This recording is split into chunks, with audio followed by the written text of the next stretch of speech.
To whoever I'm going to play, I'm sorry that I have to beat you. That's just what I do. So yeah, no hard feelings. 20-point lead.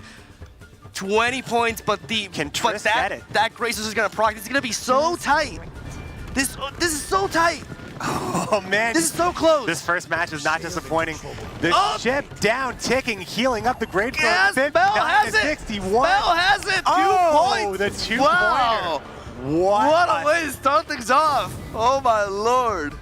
Joined by Jaggeris down in one of the deepest, dankest, saltiest places on planet Earth. No, this is not the Gwent subreddit. This is the Challenger 3 Salt Mines. Jaggeris, how are you feeling? And that's all she wrote, folks. Freddy. Whoa. Freddy taking down Cmel, losing the first match, but getting 3 wins in a row, defeating the hand buff deck, and moving on to the semifinals. That's a tough matchup for Hensel. Freddy makes the magic happen. 3-1, taking care of it, dropping the first frame, taking 3 more away from Cmel. Watch out, for here they come, like on the sound of drum. Kolemoen and Adzikov will clash, for fame and piles of cash, for fame and piles of cash, for fame and piles of cash. Not appearing for Adzikov, he's going for a more traditional Skellige build. Skjal comes out, Harald Houndsknight going down, of course, going to synergize very nicely with those ships. And we see big gap of points already. It buffed his other skull. That is not good. You want to kill that skull normally. Oh, that's not great for the skull to buff the skull. Adds an extra turn as well, so the fog and the Archborg keep on ticking, and now Kolemoen is playing against himself, basically. He knows he's just showing his hand at this point. This is a big vanguard, no, but it's not going to be enough. The fog and the Archborg keep on ticking. And there we go, Adzikov takes it 2-0 to 3-0 the series and secure his place in tomorrow's semi-final against Freddybabes. 2 set of casters, Merchant and Impetuous Panda. Hey. Thanks. That's why I roll Blue Stripe.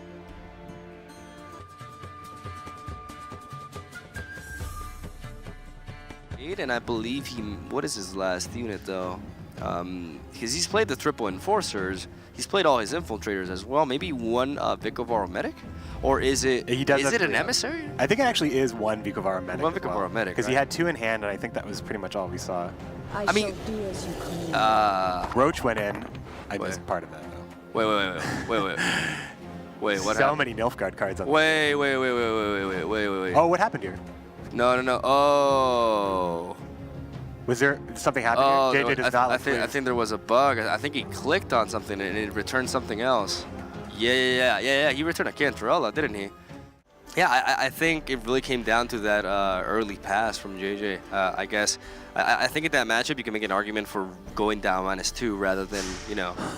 I love you guys. Bart the Bard, everybody, give it up. At least he wasn't on the receiving end this time around. All of our friends showing up here. It's good stuff. It hits nothing. It's double bad. It hits nothing now, and it's not around for round 3. It's over. And JJ's not around for round 3 either, because this is just going to be it here. 3-0. 3-0. You can see it in the face of JJ. Wow. Unfortunate for JJ. Oh, Huyahanachann is your champion of this quarterfinals matchup with the 3-0 sweep against JJ, looking for the great throw targeting. Finally catches the matchup.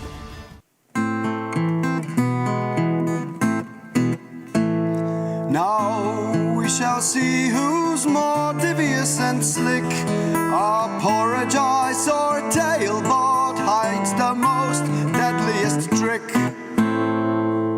1,000 games of Gwent, and this is not going to happen in a tournament. It's something that can happen to anyone, really, when you go into such a high-stake tournament like this one. For the very first time as well. Yeah, absolutely. I mean, we've seen it happen to veterans in Gwent Slam, like JJ with the infamous Scorch. It happens. And, you know, when it's your first tournament appearance, it's absolutely understandable, but still devastating for Apologize. It will get its victory here in the final game of day 1 of Challenger number 3, but of course there are many more games in this best of 5 to go. That is making me extremely nervous. Please stop. Oh my goodness. It's a plastic knife, guys. Is it? I hope. I really hope so. But those guys are pretty crazy from the Witcher school. You actually legitimately can't be sure.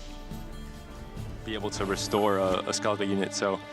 And TailBot, he drew perfectly. I mean, he thinned his deck out completely, and he drew the perfect, you know, strengthening longship and everything. I mean, you have it all. And there's a That's the forfeit. Oh my goodness, TailBot was the third 3-0 of the day. And what an impressive last game there. I mean, that was absolutely fantastic went from TailBot, really showing why he's one of the best players in the world. I mean, that was just phenomenally played by TailBot, and like, hats off to Apologize. I mean, no player could have seen that second round coming. It was absolutely incredible in its calculation. Just TailBot showing why he is, you know, obliterating, as he says. All right, let's meet our players, Let's do it. semifinalists. Let's go. Our first player from Krakow, Poland, Adzikov, with a really stellar performance yesterday. I'm expecting really great things from him today. Against him, defending champion of the second Gwent Challenger, Freddybabes from Great Britain. He wants another ring to add to his collection. Our second Polish player in the semifinals, TailBot, came here with a specific goal in obliterating his opponents, and so far he's doing it. Representative of China, the winner of Gwent Open number 4, and the one and only Huyahanachann.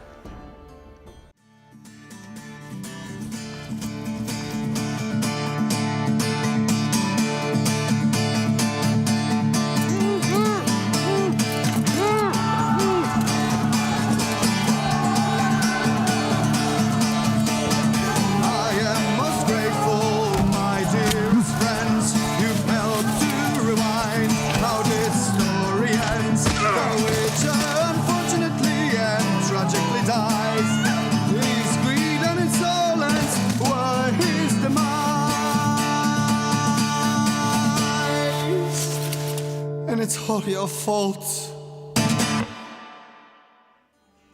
Can you believe they did that? I mean, it happens. I've seen worse, to be honest. Wow. All right. Well, you, my friend, have a heart of stone. Wink. All right. Let's move on. Let's see the brackets. Yeah.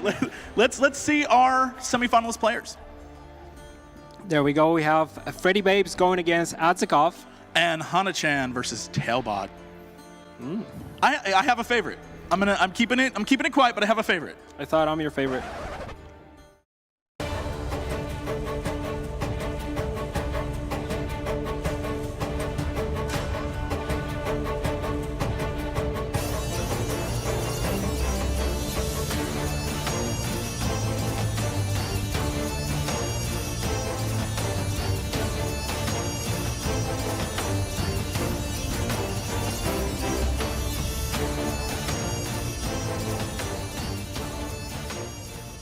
Hey guys, I am Swim again, and I'm joined by Jagras again. And An opposing Storm deck. Adzikov is putting a lot of units on the board. He's spreading his strength in multiple creatures here, which is going to make Yennefer way more impactful. So the longer he waits on it, the more it is. But he's just going to go for the Arrakis Queen onto the cows, and we're going to see one hell of a swing here. Look at this. This is Unbelievable. massive. It's This is just insane. such a huge Tempo, swing. the movie. Ahead. He gets ahead. That was a 37-point play. That was nuts. I love this combo. You know, I think that it's early on. I remember playing a lot of Eric. Oh no! Disgusting. Oh, That's wow. not 9 strength Trace when you have an 8 strength A-Glaze is not what you want to see if you're Adzikov. That is very unfortunate for him. Everything all right? What a finisher from Freddy. Wow. What a great way to start this series. Seriously, I mean, if you're just tuning in, if you didn't get a chance to see this deck yesterday, you're getting a chance to see it today. That Hawker's too late. 1 turn too late. Yeah, 1 turn too late. And this Yennefer play, big boost here. Adzikov's hope relies on whatever Yavin draws him and this Doppler. And I don't think it's going to be enough considering Ruin is going to buff the board. Adzikov has seen enough. You know, even no matter how this best of 5 goes, one way or another, to the finals. What a dominating performance by Freddy. Very well done. That open pass put Adzikov in a precarious position, and Adzikov did not get the right pass on him. I mean, we also have to be honest. Adzikov hasn't had the greatest luck. Yeah, that's true. Draws the greatest luck. You know, the synergy with the thing about Nova is the Nova list. One of the reasons why Siri Nova is so strong is a counterbalance in your deck building. Sometimes it can't be as efficient.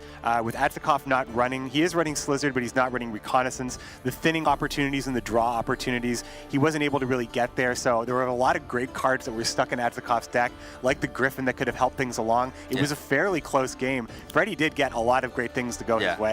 But Adzikov perhaps, oh no, the Temerians, death to all Dwan. Very Squayatel themed. Of course, we're going to see a little bit of Northern Realms hate here. No, he's still behind. That Sheet-Throw was so strong. And he gets the full value Osro. I mean, Adzikov takes this. There was one point where Adzikov looked like, it's okay, it's okay. Yeah. He kind of got off a little bit. Freddybabes. He's got him. He's got him. Adzikov is not out of this just yet. 2-1. Getting that win on the former champion. Well, the current champion. The current champion. The current champion. He still has the Nilfgaard ring. Nothing's going to take that away from him. Adzikov dealing with the misplay, taking out Henson on the red coin in a long round 3. That was a really entertaining long round game right there. Nice. A little bit of one round Gwent for you as Adzikov gets a win, picks it up, gets a little bit of that 15K. Should he not win, he will be going home with a little bit of extra cash here. Wow, you know, I think this is a really dangerous place to hang out. I think that I would not want to. Let's just watch this one here. I'm going to give it to the guy with the, oh no. Display. He wasn't paying attention. I don't know about that sequence there. Like, I don't think you look to the right when your man has an axe in front of you, but does equal the score, and I do not think that Siege Master is worth 22 points. Yep, this Siri Nova is going to be enough. Adzikov taking the win, evening the score, 2-2. A classic fight as we see it. Temerian not looking too happy about what could be coming here. Bully. Well, I wouldn't be too happy about to get my head smashed in as well. Oh yeah, a little phantom cam. If he does, I believe he will definitely overpower Adzikov, but Adzikov does have the tools to deny this. He has double Viper School Witcher and Joaquin, which could pull out an Ox as well to deny the crewman attack. But it comes down to him being able to answer that siege tower immediately. All right, here it goes. Oh, and he gets the Robin! He gets the Robin! Oh my God, he gets it! Okay. Are you kidding me? There's no way he can get that Ox out of the deck. He has no more cards that search for that. So he's going to drop that Ramen for max value. He's going to get that Hensel. This Hensel's going to go through.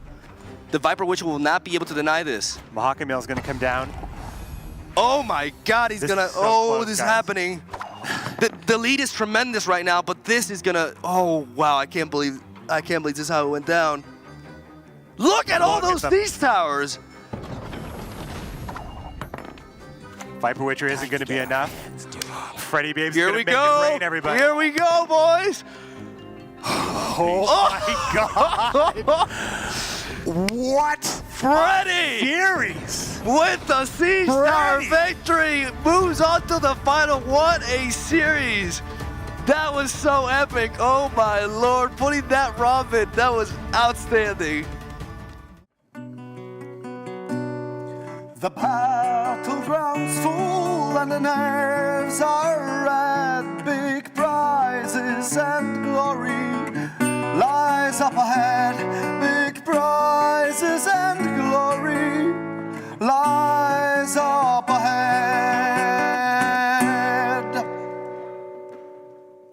Certainly not what he was hoping to find out of that. Long shipping for 1 as well, so 2 points. He has to play the Bork and even cards. Huyahanachann did a perfect job of bleeding out the Bork and getting card advantage back as well. And now it's just the battle of the top decks. The battle of the top decks indeed, but with those Resurrections sitting in Skellige, you gotta give the edge to a Skellige deck in a short round. So let's see the draws for both players. We see a Muzzle and a Ballista, and this is... Oh my goodness. We're going to see a tie. If you don't mulligan, we're going to have a tie, please. Get points. Yeah, okay. That's TailBot losing out round 1 has to go first. And he just passes. He has no passes. points. Yeah, exactly. He can't hide the Scorch anymore, but he knows the game is over. And we were talking about unbuffed great swords. I think Phoenix will be a Slizzard into a Necker. I believe there aren't any more consume triggers. The Forktail obviously has not been eaten, so you can't really get another Forktail, and it's really tricky. I mean, you don't have your consume triggers. You're missing out on so many triggers from the Vrans. And there's the Scorch coming out, increasing the gap once again to 27 points is absolutely massive. And TailBot knows just goes for the forfeit. It is game over. The Baron stays in hand, doesn't even have to get out on the board, and that was a significant win without even seeing the Baron come down. Pretty much guaranteeing he would get a good Scorch in round 3. Not knowing so much about the Vrans, but in the end didn't matter because the Vrans weren't drawn anyway. Exactly, and I think we're seeing... Oh, poor Bard. Bard is passed out. I'm not sure what they've been drinking today, but... He's gone. That Mahakameil, man, it hits. Oh, he's back up again. I guess a hammer to a helmet, it does the job. It does typically do the job. Wakes you up right away. We have to get Mogwai up like that most days. So. Yeah, it's a tough job. Losing so many points where two decks that two very skilled players are playing, and then we see the Hensel and the Siege Masters healing the Ballista as well. I mean, it's just absolutely fantastic sequencing from TailBot, and look at these points. Look at this racking up of points. My goodness, each one of these finding so much value, even multiple targets on the forced third shot, and look at that point gap. 43 points separate these two players right now. My goodness. Forktail, not a bad card. You see Forktail going to get really, really big. So this Shiru will be quite strong. And look at these points. Look at these Neckers. I believe there is one more Necker left, and that Vran will consume in the back row. Yeah, they will not line up though. After the weather tick, they will be 43 and 42. So they will miss lining up by 1 point. There's a Doppler. I think Huyahanachann would want to hit the recon instead of the I mean, it doesn't really matter in the end. Yeah, I mean...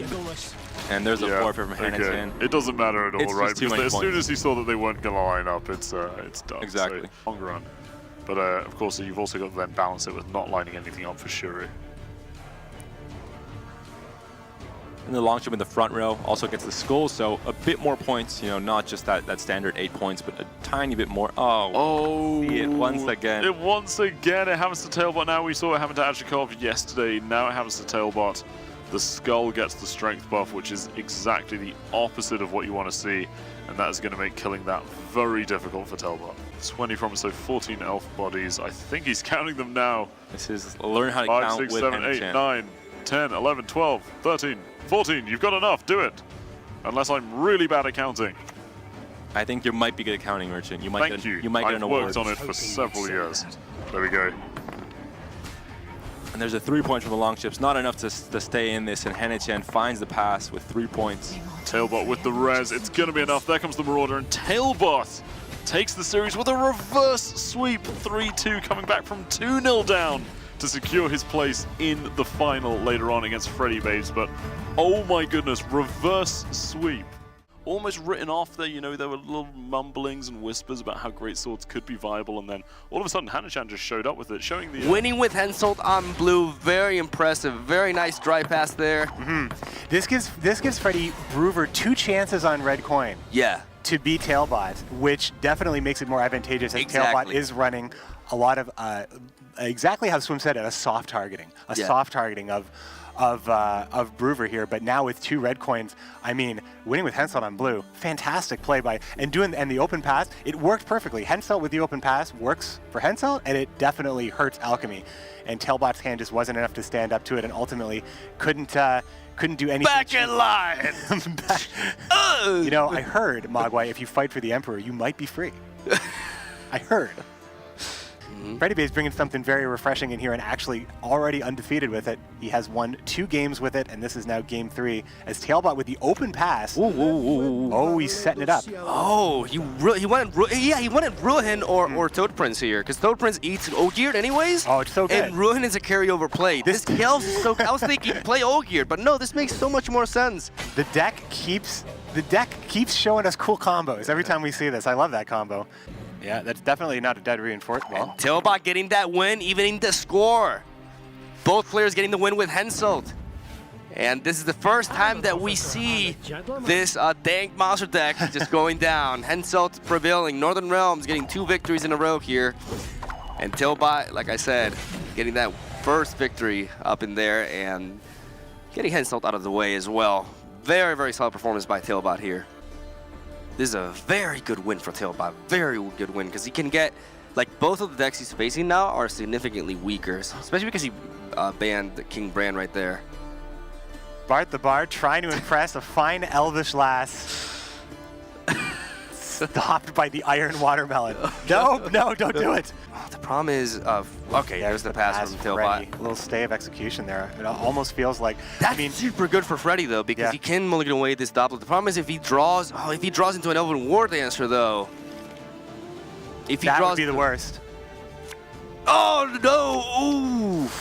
And restore for TailBot. That's so key. Not good. No Nova. That is a 23-point restore. Well, Freddy just cannot get value out of these Dopplers. He has a dead Elven Mercenary. He does get the buff on Hattori. That means, okay. Oh, he can get a Revenge Officer. He can get the Officer now, yeah. Oh! And he could, if he mulligans into Nova, I mean, I don't If he mulligans into Nova, that could change things. Yeah. Oh my god, will he get it? Into Officer, into the mulligan. And? Give me a moment. I got it! What? Wait, how much is Aztec Grifa now? though? Before I lose my mind any further, is it enough? Is it enough? Like, he's 6 points behind. This Grifa so strong for TailBot though. That's crazy though. The stabilizing that we just witnessed here. This is too much though. I mean, Skal into Marauder. Yeah, that's too much though. TailBot is still going to be able to secure this game, I believe. I hope you guys don't mind that I screamed Unless anyway. I'm bad at math. No, I'm not that bad at math. He is in control of the round, so getting Frightener isn't the worst thing. Also, we wouldn't know what Frightener... The thing about it is, if you get Frightener, then you're risking drawing into a Harpy, which is bad. So... Oh my god! Are you kidding me? Oh no! That's devastating for bummer. Freddy. Yeah, he goes out on the old gear here. Ruins a lot of points, but it's not enough. It's not no way enough. to cycle the Necker, so there's not a way to bank that. The Forktail would have been nice. Forktail would have been better. But that Frightener definitely... Yeah, the Frightener was such a pain. But I don't think it came down to that though. You don't think it came down to the Frightener? He gave him 12 points, but look at this point disparity. We'll see. It's true. Yeah, Freddy's, I think, conceded. And here we go, folks. TailBot. Can I give you some hashtag TailGod, the new Challenger Champion, defeating Gwent Challenger Champion #2. TailGod takes it. Poland finally has a champion on home soil. TailBot finally getting his championship. Win. Look at these two guys shaking hands, brothers in arms. They both have rings on their fingers. Well, he always says he's going to win, and he has got the Gwent Challenger victory. TailBot, or should I say TailGod, how are you feeling?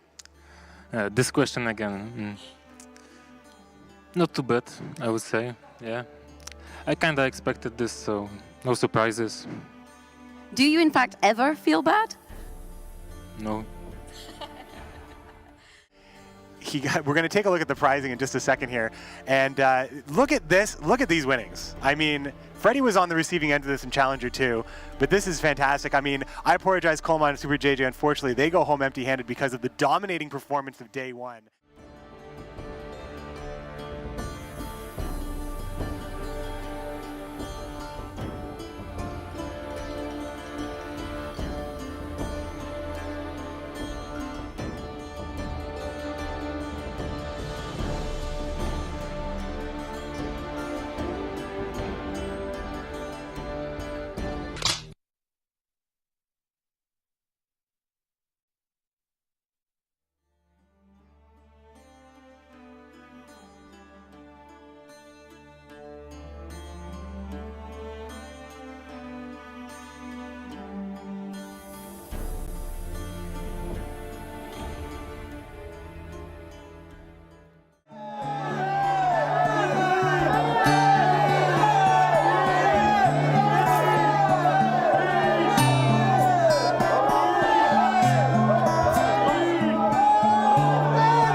From all of us here deep underground, thank you so much for watching, and we will see you next time. Bye, everybody. See you next time. Bye.